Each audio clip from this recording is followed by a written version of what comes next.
2.816 millones de dólares al Ejecutivo. ¿Ustedes cómo ven eso, que en apenas menos de 4 meses se haya emitido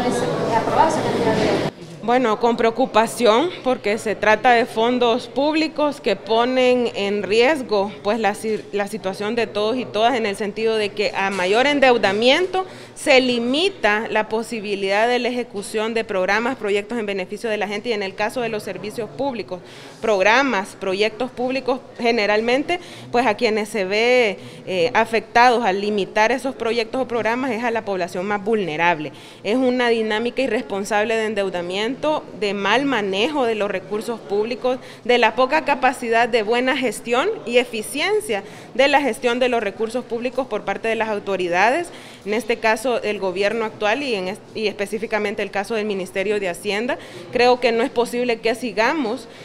con esa dinámica de que solo se viene a solicitar deuda sin hacer un mínimo esfuerzo por ordenar las finanzas públicas. No se habla nada en el corto, mediano, ni mucho menos largo plazo en cómo están viendo el saneamiento de las finanzas, que ya el país venía avanzando bajo el marco de la Ley de Responsabilidad Fiscal, y hoy hay nulo compromiso en cuanto, primero, a la transparencia y la rendición de cuentas, y siguen pidiendo pistos sin querer rendir las cuentas y aclarar cómo es que están gastándolo, y lo otro es que no tienen el mínimo esfuerzo tampoco de ordenar lo que hasta hoy les toca administrar, y seguimos viendo pues que solo se les ocurre la vía de pedir más deuda. De los precios, de los productos de la canasta básica, dado el incremento de los precios del combustible. Ahora vemos como también con mucha preocupación y alarma hay señalamientos en cuanto a los incrementos que se sufren en las facturas de servicios básicos, como el tema del agua, de la energía eléctrica.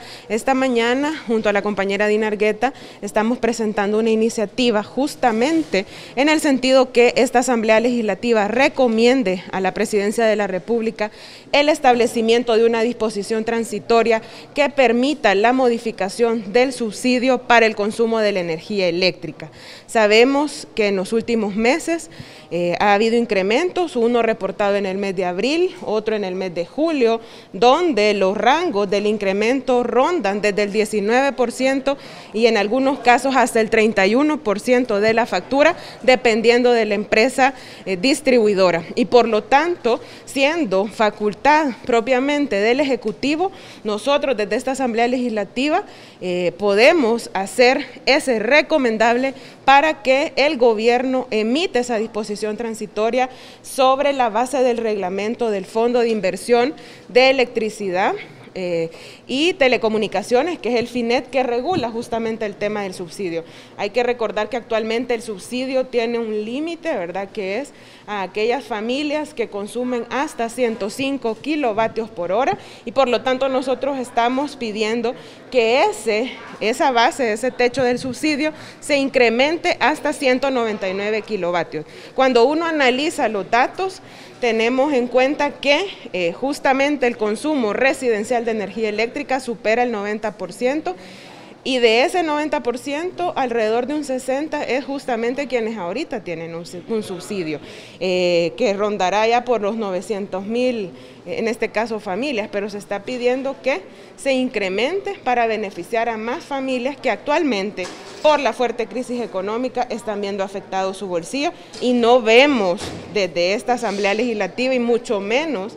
desde el gobierno, medidas que vayan en dirección, digamos, de atender esa demanda que las familias tienen y que con mucha preocupación expresan día a día, porque les limita el poder adquisitivo, dado que les toca pues pagar más por este tipo de servicios, y en este caso específicamente la energía eléctrica. Diputada, ¿cómo sería,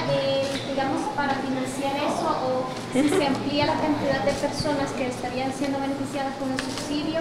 de dónde saldrían los fondos para cubrir esa nueva cantidad de personas? ¿Cuánto se podría hacer? Pueden ser 277,000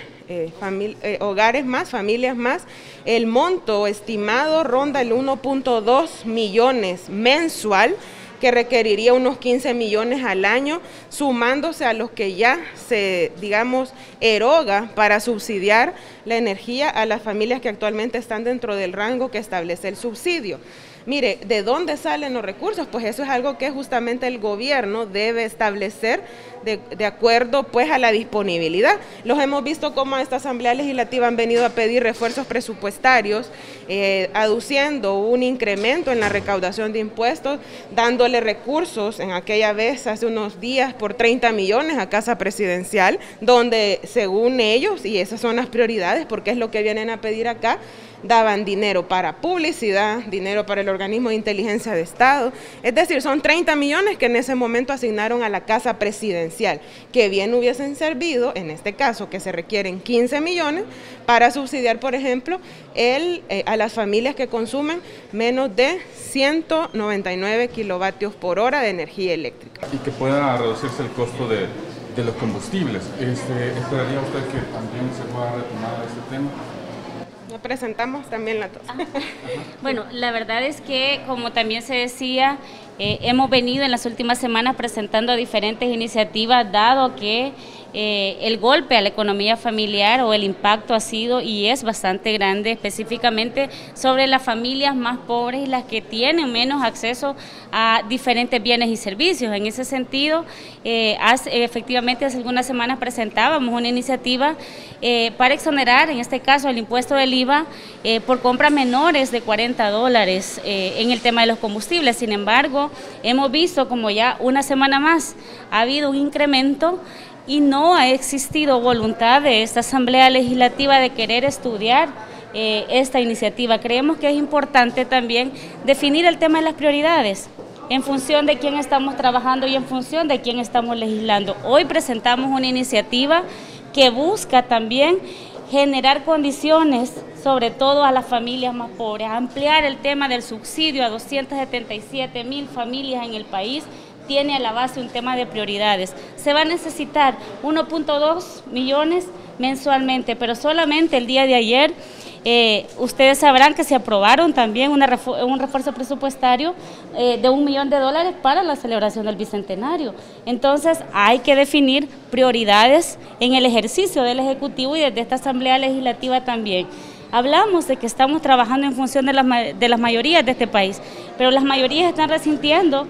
el alto costo de la vida, los precios, los insumos agrícolas también. Entonces creo que esta es una muestra más de querer trabajar en función de la población salvadoreña y habrá que ver quiénes están también en función de trabajar por la familia. Tercera garantía,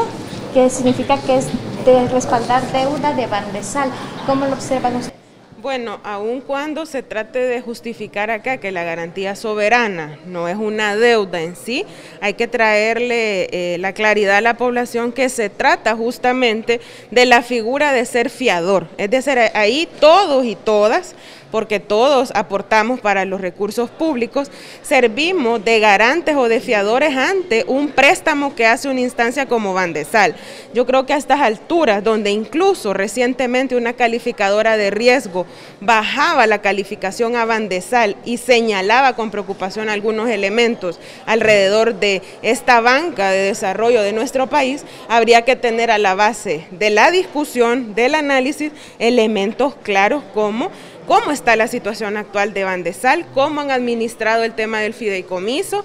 de los 600 millones que es el del FIRA Empresa, y además cómo también van a planificar la entrada en vigencia de otros recursos que ya se les han sido, digamos, respaldados desde esta Asamblea Legislativa. No podemos obviar la responsabilidad que eso conlleva, se trata de fondos públicos y al final, si a Bandesal le va mal como instancia y Banca Nacional, obviamente las consecuencias las pagamos todos y todas. Creo que no se puede tampoco seguir en una dinámica de aprobación sin tener en cuenta todo el contexto y en este caso las calificadoras han sido claras en expresar su preocupación y degradar la calificación de riesgo de esta banca que en este caso es Bandesal.